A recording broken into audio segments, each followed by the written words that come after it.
Jeshi la polisi mkoa wa Kilimanjaro linamshikilia mtu aitwaye Reginald Prosper Riwa.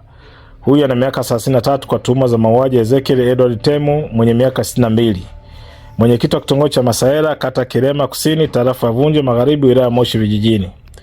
Tukio hilo limetokea Machi 24, 2026 majira saa 3 asubuhi huko kitongoji cha Masaera, kata Kirema Kusini, tarafa ya Vunjo Magharibi, wilaya Moshi vijijini, mkoani Kilimanjaro. Baada mtumiwa Reginald Prosper Riwa, mkazi wa kijiji cha Masaera, kumvamia na kuanza kumkimbiza Ezekiel Edward Temu ambaye kwa sasa ni marehemu, na kumkata kwa kutumia kitu chenye ncha kali shingoni na kutenganisha kichwa na kiwiliwili, kisha kuondoka na kichwa akiwa amekining'iniza.